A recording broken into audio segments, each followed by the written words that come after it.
Welcome to Season 5 of the Agile Brand with Greg Kihlstrom, where we talk with enterprise and technology platform leaders about the people, processes, and platforms that make marketing and customer experience successful, scalable, and sustainable.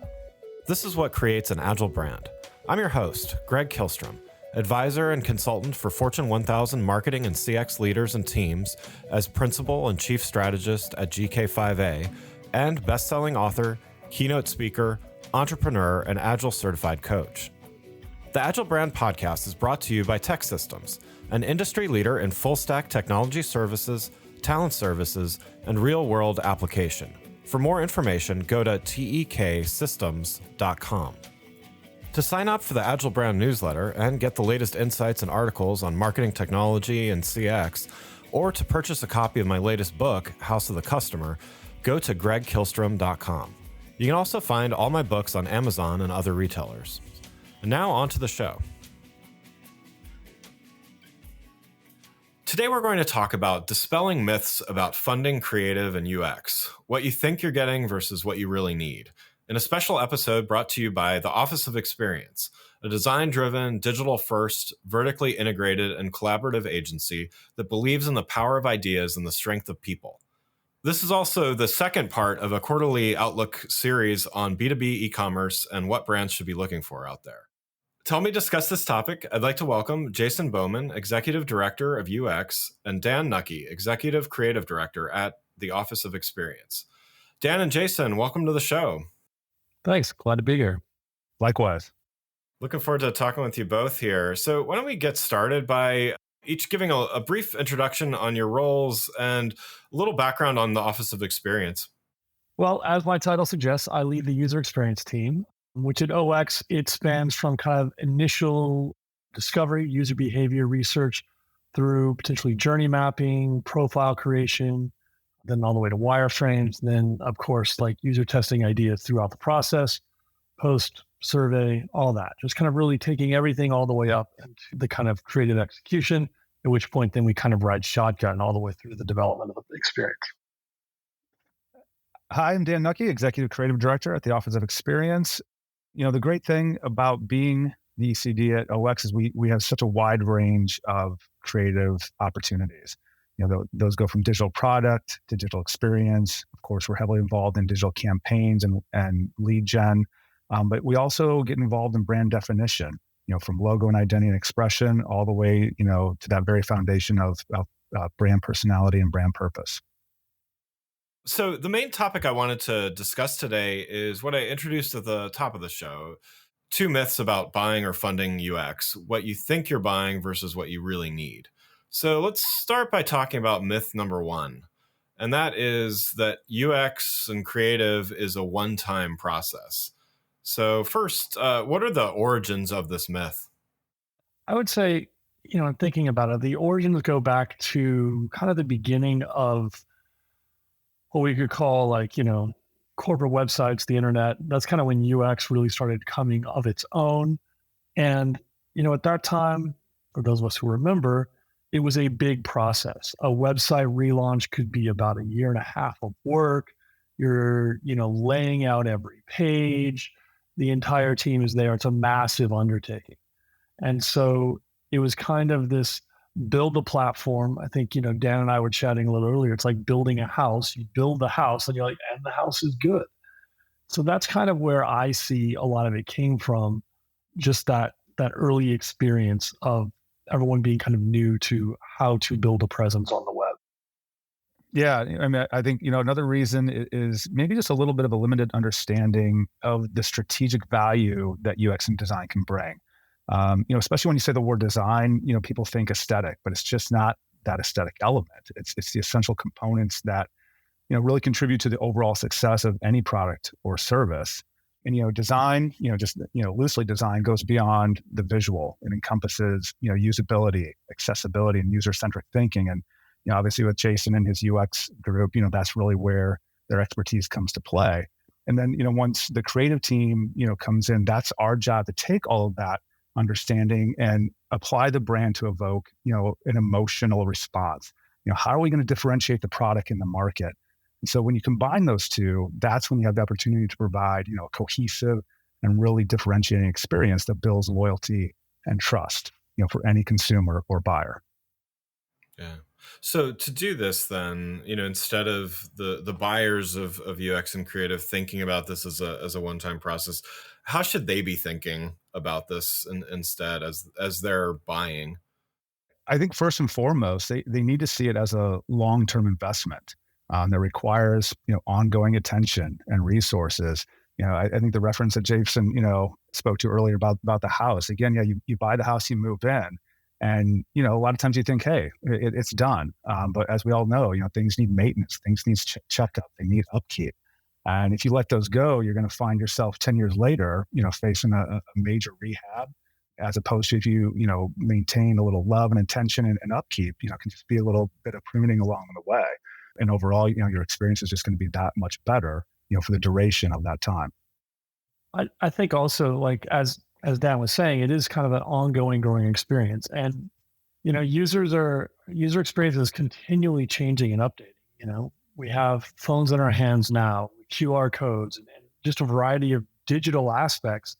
The way people engage is constantly updating, and brands and experiences need to kind of factor in steady improvements and increments along the way of their experience. It doesn't work to build something and maybe come back 5 years and touch it again. You have to constantly be updating and managing it. As your business is changing faster, so should your experiences be changing faster. Yeah. Yeah.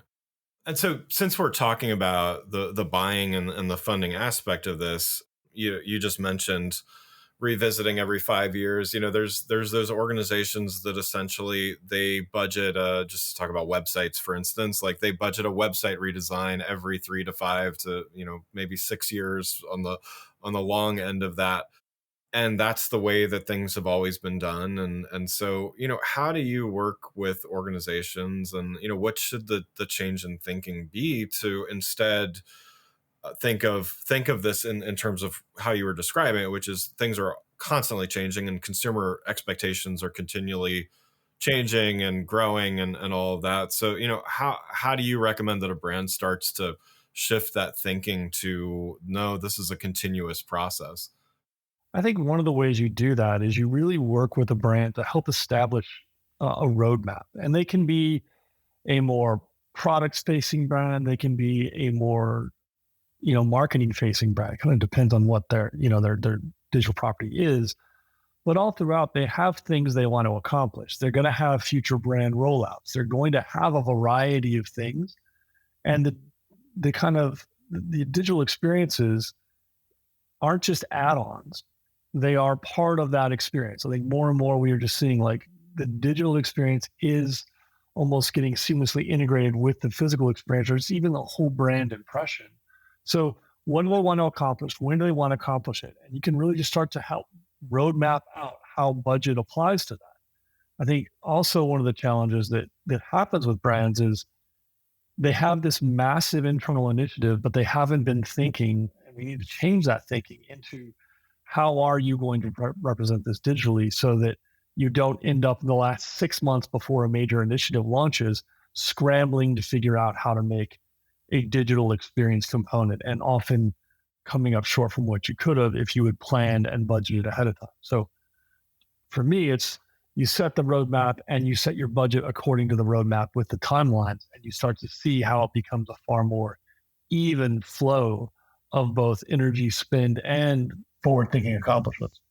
Yeah, and I think, along with that, if we think about anything in life, the more we do it, the better we get at it. If we do something once, whether that's, working out, whether that's, doing something artistic, or whether that's tending to your brand or website, you do that once and you let it go for 3 years, you're not building that muscle memory and how to do it better.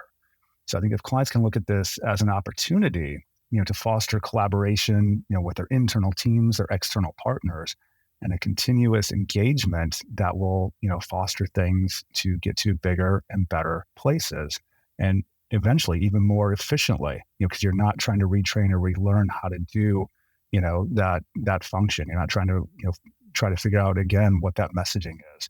And all that will ladder up to a more cohesive and aligned approach, more consistent and elevated and surprising and delightful experiences that buyers are going to notice and be engaged with. Before we continue, I want to tell you about the upcoming AI4 2023 conference, August 7 through 9 in Las Vegas at the MGM Grand. AI4 2023 brings together business leaders and data practitioners to facilitate the responsible adoption of artificial intelligence and machine learning technology. The conference features leaders from brands like Amazon, JP Morgan Chase, CVS, Estee Lauder Companies, UPS, New York Life Insurance, United Healthcare, and many more. While it's not specifically for marketers and CX professionals, there are plenty of topics both directly and indirectly related to the work you do every day. To learn more and register for the conference, go to ai4.io/USA/register. That's ai4.io/USA/register. And you can register with the code AgileBrand for 15% off your registration. That's AgileBrand, all one word. I'm excited to hear from this amazing lineup of speakers and thought leaders and hope to see you in Las Vegas.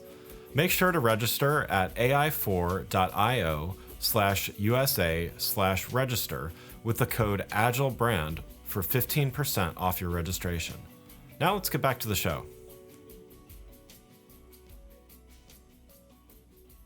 So one other thing, looking at this from the customer perspective, also, it's incredibly disruptive to have things completely changed overnight as well, right? So in other words, this incremental improvements and stuff, it's also kind of taking the customer along instead of, one day they wake up and everything's different and they have to figure out, where the buttons are or stuff like that. So, can you talk a little bit about that? How, from a customer experience perspective, this incremental approach is beneficial as well. Sure. I mean, humans are amazingly adaptable at learning things. We just always do, and we do have the ability to continue to grow. And one of the harder things is the longer you wait, the more entrenched things get. And often the more afraid businesses are to change anything. It's like, this is how it always works. This is millions or billions of dollars of our revenue. We can't change this. When potentially, if you are constantly evolving customers, you have a better sense of what customers need, you have a better sense of how to engage them, and you also build a culture of change internal, because I believe customers change more than companies change. Customers can adapt more than companies tend to. Yeah. So now let's talk about myth number 2, and that's UX and creative are only important for digital products. So what are buyers of UX and creative missing here? I think they're missing the opportunity to create a cohesive brand experience, from digital experience to physical experience to maybe even that sales experience. It all has to be coming from the same voice and the same brand. And so if you stop short of applying UX and creative, if you apply them just to digital, you're missing a tremendous opportunity to, maximize every touch point a customer or buyer has with your brand. I agree. Some of the most successful brands are creating seamless experiences with the brand. And, you can have a beautiful digital experience, and then maybe you go to the counter and you have a really, really wonky, I was thinking of like going to an airport or going to a fast food place, a wonky line situation, you don't quite know where you order or you pick up, because that experience doesn't carry through the brand message or the brand thinking. So user experience obviously is really focused on how to allow the user the most success in their experience and achieve their goals. That gets expanded, when you get out of the more digital realms into the concept of service design. But really the goal is still the same. How do you create an experience that meets users' needs? And if you just focus on digital, just like if you simply focus on one department in a company is doing one thing and that gets disconnected from the other experiences, while you might have created a one wonderful experience, you may have ended up damaging the whole.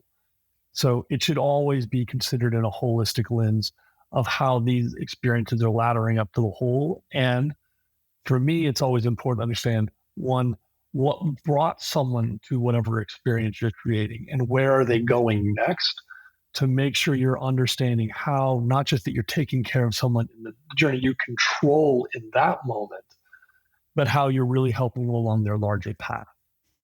Yeah, take a specific example. We do a lot of digital campaigns. Trying to create leads, generate leads, trying to get people into the funnel, and obviously we're really good at that front end aspect of it. From the if it's a banner ad or email or whatever, getting somebody to the landing page. But sometimes our clients haven't thought through. Okay, once I capture that lead, once I get their information, where's it going? What are the back end systems that they need to make sure are connected? To make sure that those leads are, either getting to their salespeople or their dealer network. And if you've done all that work to get them in there, but then you don't capitalize on that, that's even worse than maybe running no campaign at all, because then somebody's had a bad experience, maybe, which is way worse than having no experience at all.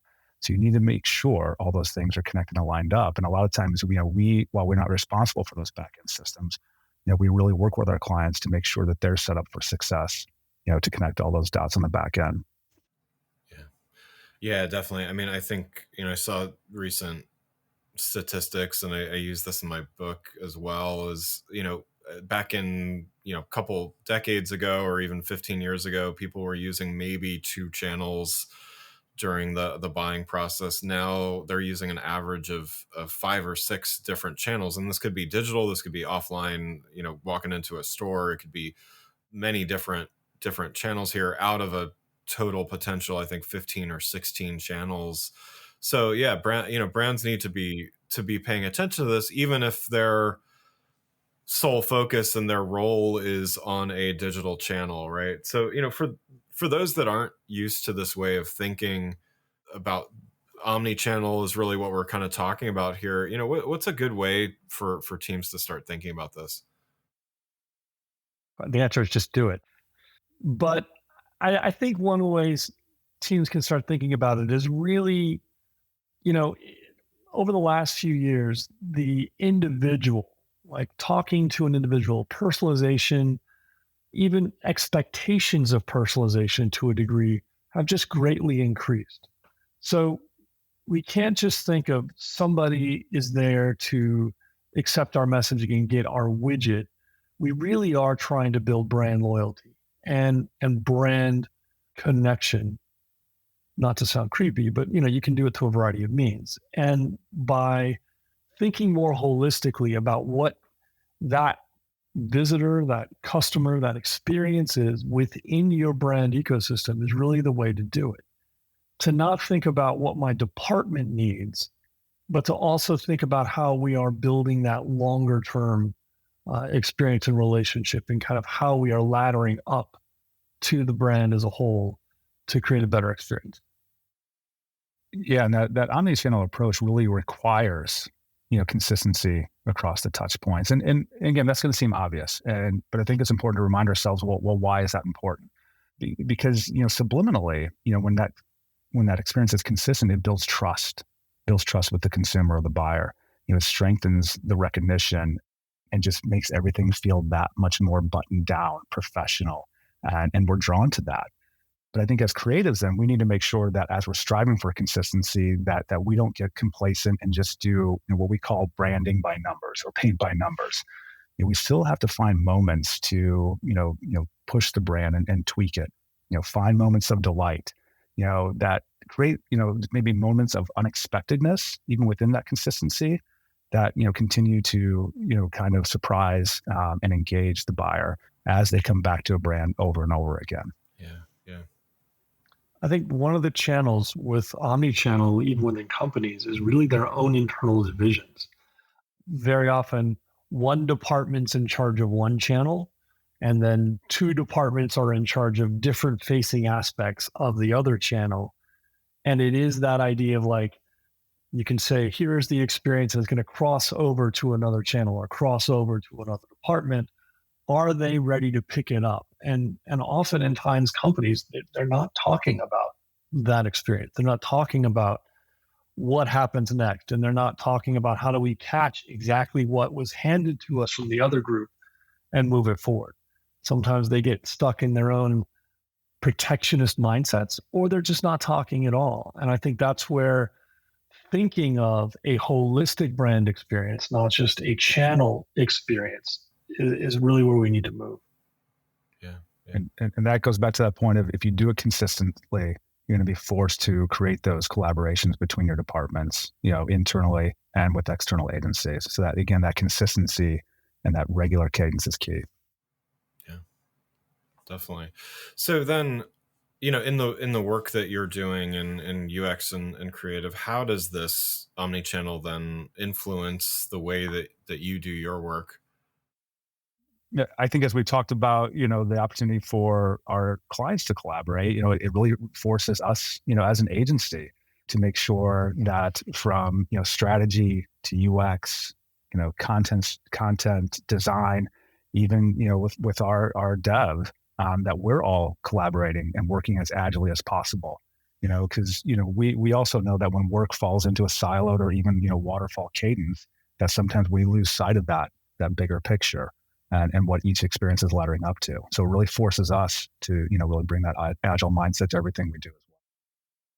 I'd say, one of the interesting things about working in B2B is it is far more complex than B2C, and just touch points are different and needs are different. And oftentimes those needs require being very aware and tying into omnichannel experiences. We had a recent client that kind of came with the initial concept of like, hey, it'd be great if you could make some content for us. Like, what kind of content for who? And the more we get into it, now we're exploring ways to build customized content for use cases based off scanning QR codes on physical products, because that's the way the life cycle works. When someone's in a need for the content that we're creating, they're going to find it directly tied to that physical product. And so now that becomes omnichannel, of working with the manufacturing arm of it to make sure we have the right QR code that maps back to the helpful content, that then eventually, if that content is needed additionally, it maps back into their dealer network and gives them the right service opportunity in their area. And that's where you have to kind of create that experience. I just feel like more and more, as we are able to access things digitally, that omnichannel is not just like digital and physical, but it's just different even aspects within the digital world. Am I on a desktop? Am I on mobile? Is this an app? Is it Bluetooth to, my car, my vehicle? How am I connected to my product? And how does all that feed back? I think you're forced to. And if you're not looking for opportunities, I think you're really going to either create an overly fragmented experience for a user, which will ultimately frustrate them, or you'll just get kind of left behind. Yeah. Yeah. So the last topic I wanted to talk about is, this is the recurring theme we've been talking about Office of Experience with this year, and that's on the state of B2B e-commerce. So there's certainly a lot of ways to potentially answer this question, but from your experience working with a lot of top brands on B2B e-commerce, UX, and creative, what should brands be paying attention to right now? I think brands, just always need to realize that consumer expectations are always rising. That a B2B buyer, is really expecting B2C experiences.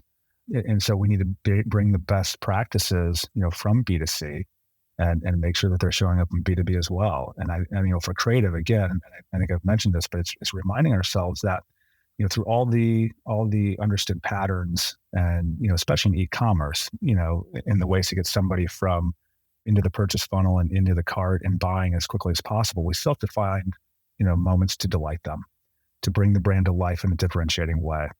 And so really, just reminding ourselves that they're a consumer at heart. I think building on that is, as we mentioned, B2B tends to be a little more complex, and B2C tends to be a little more, I would like to have this. B2B sometimes is like, I have to have this and this has to work. And so even though people are expecting to be the consumer, finding good ways to present them the information, and again, breaking down the barriers of departments and groups and such to create that more consistent experience, I think is really a key thing. And focusing more on what kind of experience they want their customer to have, less on what they they need from their customer to make sure it works. You're thinking of a complex ordering system. How can you make that surprise and delight in there and make it a pleasant experience, not just a task or a tool-like experience? Dan and Jason, thanks so much for joining the show. So how can we keep up with the Office of Experience and what you're doing in this space? I think the best way to keep up to us is follow us on LinkedIn. We're regularly posting thoughts and kind of internal white papers on the ideas that we have. And then also just visit our website at theofficeofexperience.com. Great. Well, again, I'd like to thank Jason Bowman, Executive Director of UX, and Dan Knuckey, Executive Creative Director at the Office of Experience, for joining the show. And thanks again to the Office of Experience for sponsoring this special episode. You can learn more about Dan and Jason and the Office of Experience by following the links in the show notes. Thanks again for listening to the Agile Brand with Greg Kihlstrom podcast, brought to you by Tech Systems. If you enjoyed the show, please take a minute to subscribe on your podcast channel of choice and leave us a rating so that others can find the show more easily. You can access more episodes of the show at www.gregkihlstrom.com. That's GREGKIHLSTROM.com. To get a copy of my latest book, House of the Customer, visit my website, or you can find it on Amazon or other retailers. The Agile Brand is produced by Missing Link, a Latina-owned, strategy-driven, creatively fueled production co-op. From ideation to creation, they craft human connections through intelligent, engaging, and informative content. Until next time, stay agile.